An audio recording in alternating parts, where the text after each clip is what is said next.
Hello， 大家好，这里是大叔。今天给大家带来世嘉 MD 平台的硬核动作游戏《战斧2代》。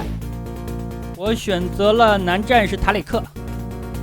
为什么没有选择女战士呢？是因为我的摇杆又坏了吗？不是的。大概2年前我录制过使用女战士的版本，这次给大家换一个人物。我感觉女战士比男战士要更好用一些，不知道是不是我的错觉呀？男的我玩不好。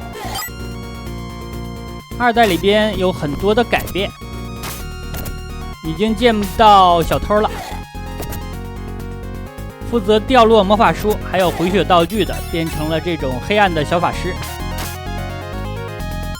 魔法方面也有变化，男战士在2代里边使用的是风属性的魔法，而且可以通过按键时间的长短来决定你使用几级的魔法，而不是像前作一样把所有的魔法都一次性用光。这点还是不错的，很灵活。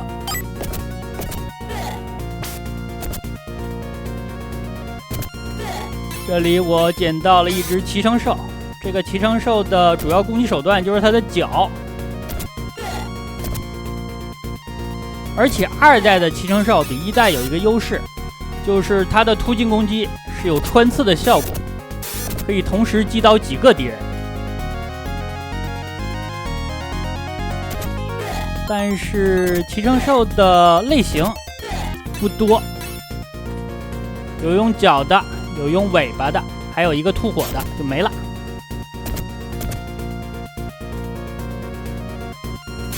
利用了一下深坑，把对面的小兵坑掉了。这里要打第1关的 BOSS， 第1关我就要面对牛头人啊，这有点太残酷了。被他伤害一次，好久缓不过来啊！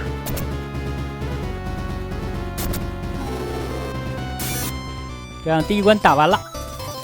2代的流程明显比1代要长，而且游戏的一开场，我选择了高级的难度，就是为了打最终 BOSS 的隐藏形态。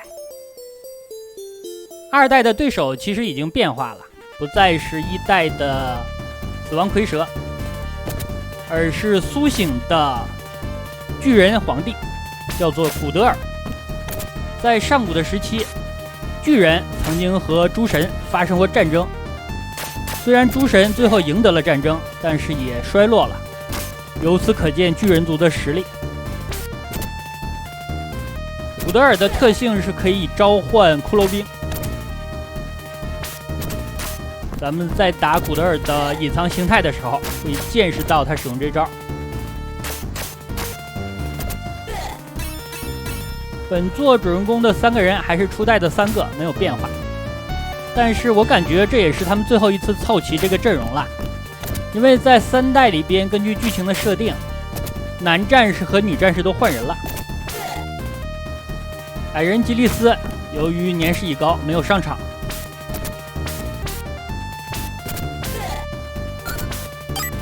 战斧后传里边，女战士和男战士也没有登场。吉利斯骑着巨人参战，但是剧情的最后是牺牲了，所以说这个3人团队在本作应该就是最后一次集齐了。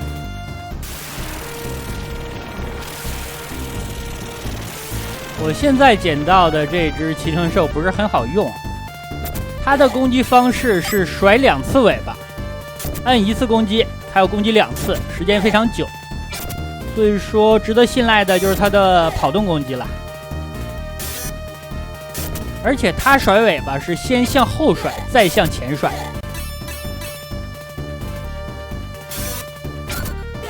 这种攻击的方式需要玩家来适应。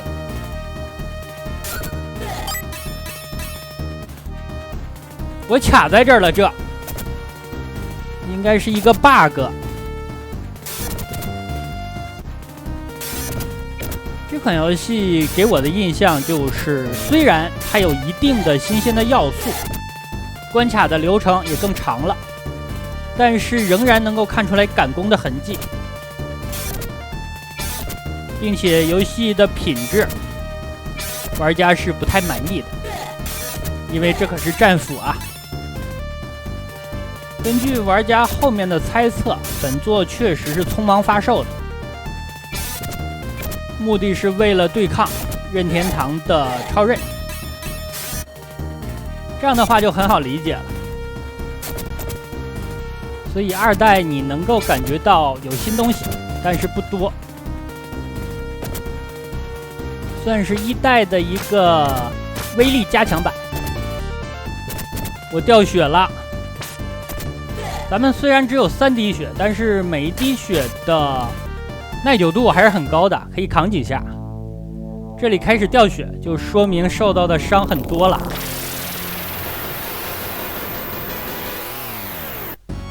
一个魔法把所有人都卷在了手上，然后扔出去。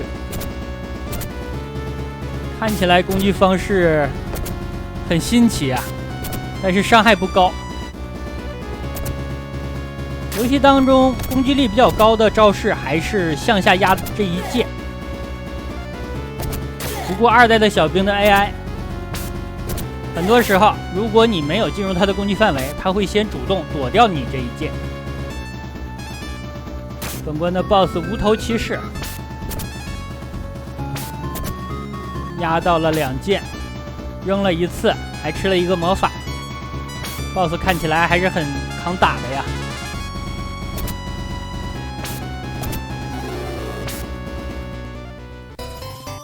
这样看起来，使用下压的这一剑打他需要4下，把血量补上了，魔法也减了2个、3个。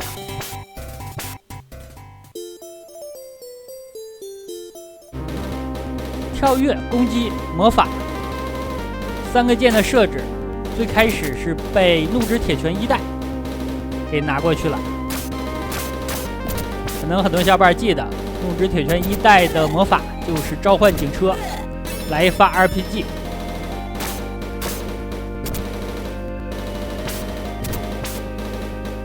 我向右边砍1剑，再向左边跳起来砍1剑，这招就是跳跃还有攻击键一起按。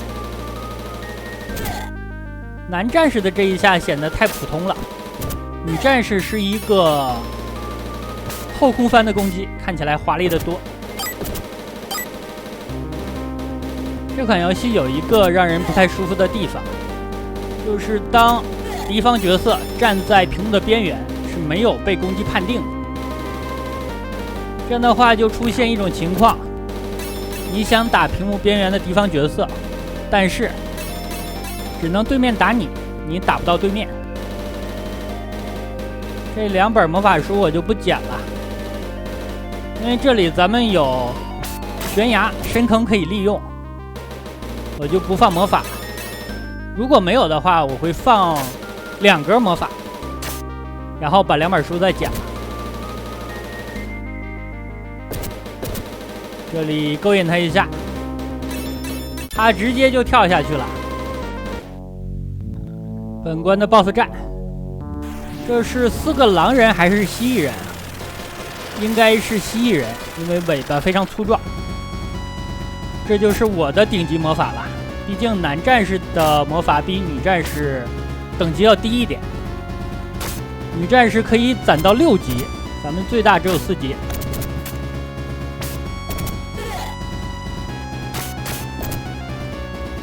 当务之急就是减少敌方的数量。这只看起来抗打一点。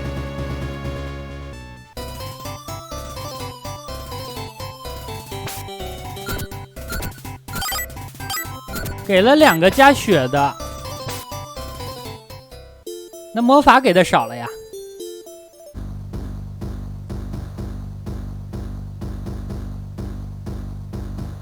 这里有坑可以利用一下。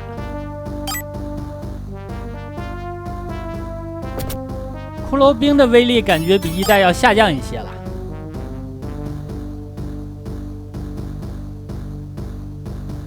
咱们放一个魔法，但是只放1格。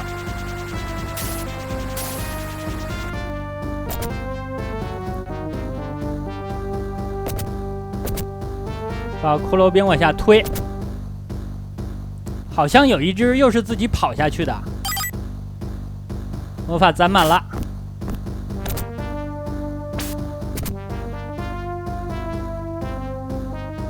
这也太抗打了。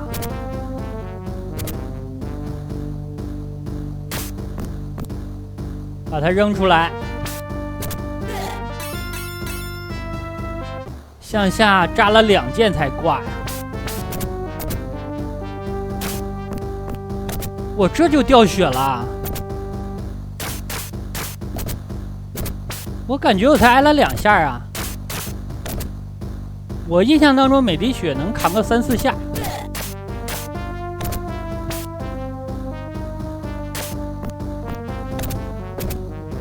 可能刚才骷髅兵那一套比较疼吧。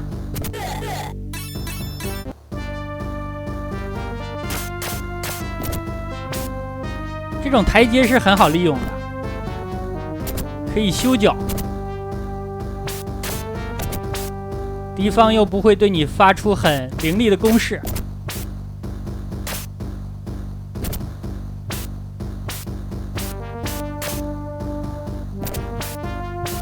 把敌人抓起来，可以选择投掷的方向，这一点不错。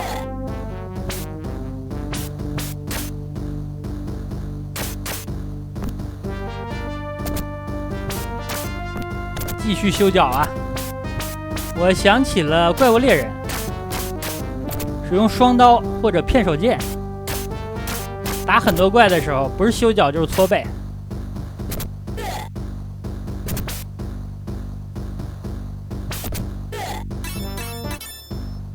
这里还有一个台阶，那我就只能继续利用了。这只骑乘兽是比较好的，吐火。这也是本作最实用的，攻击的距离比较远。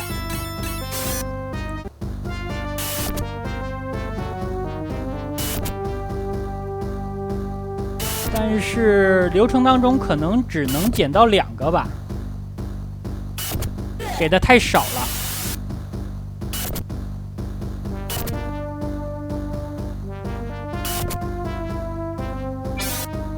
有了它，本关就不难了。使用的时候耐心一点，不要在同一条直线上和敌方保持的时间太久，尤其是距离远的情况下，对面大概率会对咱们使用冲撞。2个牛头人。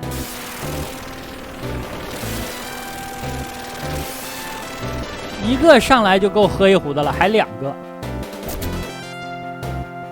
牛头人不好啊，不要搞牛头人。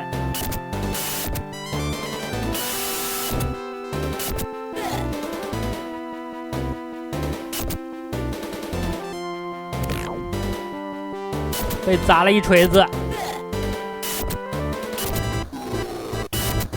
他这锤子看起来好狠啊，流星锤。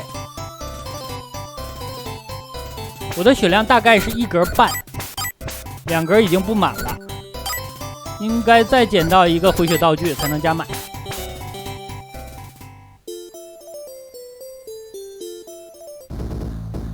这里是吊桥。战斧系列的难度一直都是在中期上升的比较剧烈。这种蜥蜴人在前面2关的时候还是 BOSS， 到这里就只是杂兵了。哦，这2只已经挂了。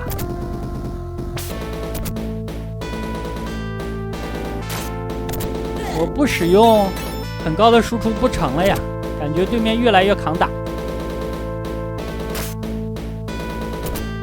又是一只吐火的骑乘兽，那这关如果龙保住的话就又稳了。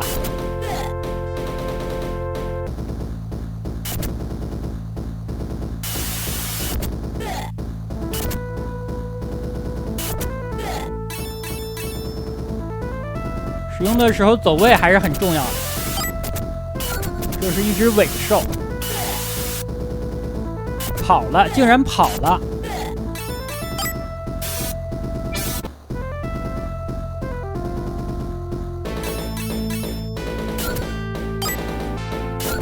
又利用了一下深坑 ，AI 实在是太坑了呀！我犹豫了一下，要不要放魔法，结果就被撞了。有3本书，这样咱们放3个。我感觉男战士的魔法也仅限于在走位不理想的情况下保命，攻击的输出实在是惨不忍睹。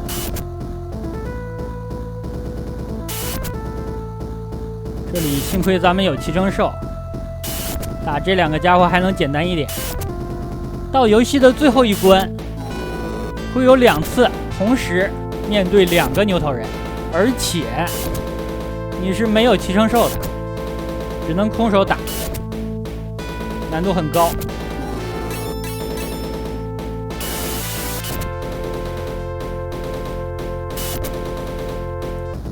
卷轴不能带得太往前，会出现新的敌人。如果能够一个一个的对付，当然是最好的了。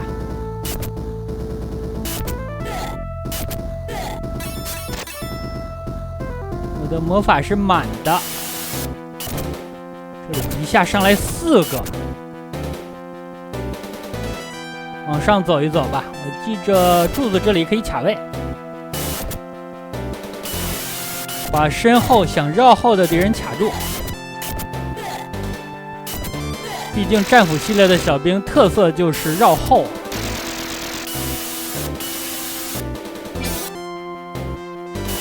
这里打得小心一点，万一你的寄生兽被打跑了，那对付他们2个真的是困难。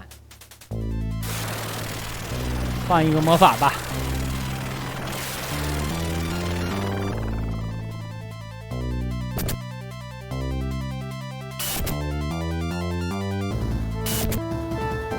作为 BOSS 有2个，其中1个也是要绕后的，所以咱们就干脆左边1个，右边1个。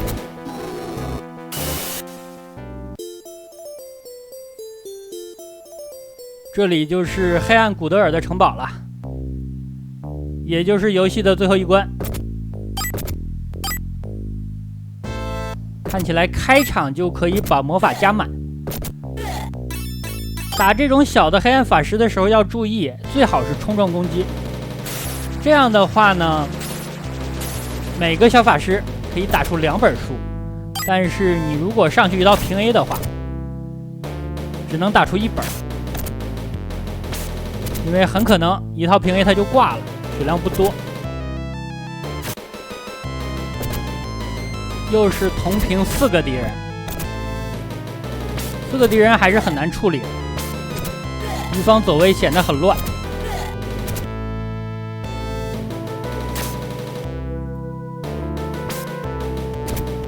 这一下他竟然躲开了2只牛头人。第2下谁也没有扎到，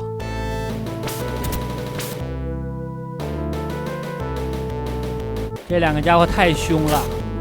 牛头人最吓人的攻击方式其实还不是他的流星锤，对，是这下抓人，他可以把你投掷出去。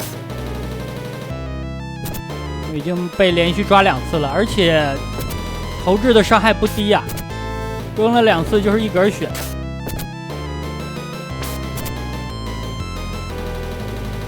这2个家伙不止攻击力高，攻击的判定强，而且感觉很肉。又是坑，我这用的不是男战士啊，是坑男啊。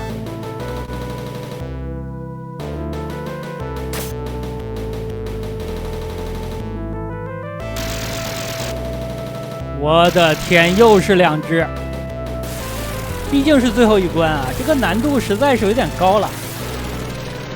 我感觉牛头人搞1次就可以了，总搞的话谁受得了？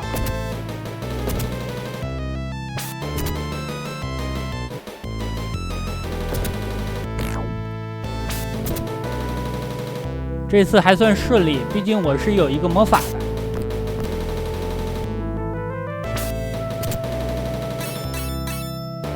怎么只剩一只了？刚才不是2只吗？有一只挂了，我没有发现吗？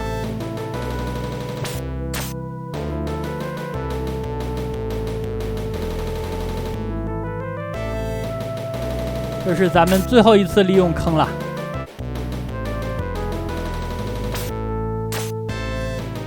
这只应该就扔不下去了。你看，它会撞到屏幕边缘的空气墙。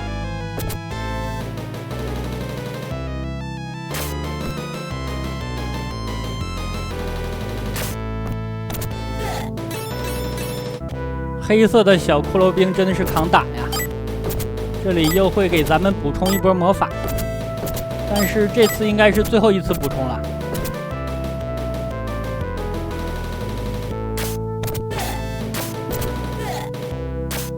这个魔法我应该是留到最终 BOSS 的第1形态使用，给3只骷髅修修脚。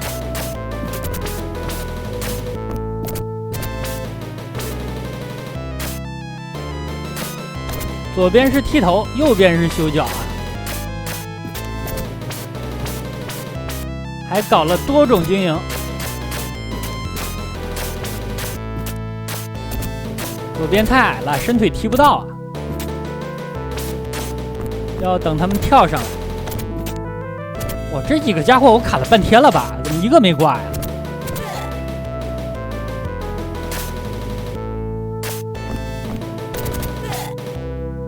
差不多了，前面咱们再清2波小兵，就是 BOSS 战了。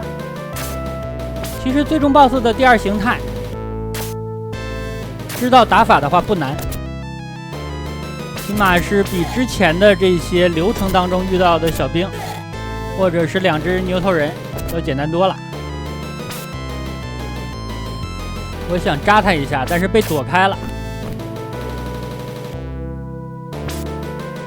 哇，这次也躲开了，太夸张了。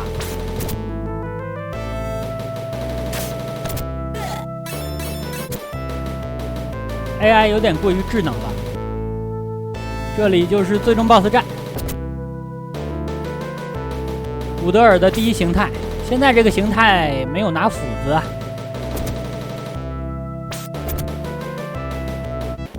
如果咱们玩的是普通难度，那这里就是最终 BOSS 战了。打完游戏就算结束。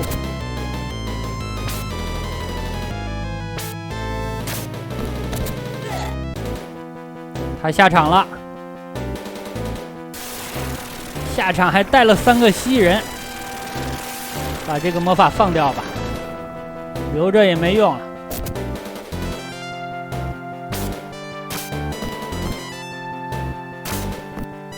小兵先清一下。哇，这一剑不错呀，一剑干掉了3个。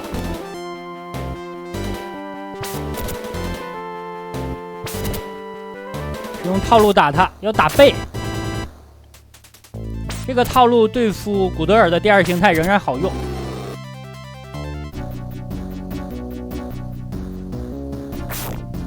上来就给我一斧子啊！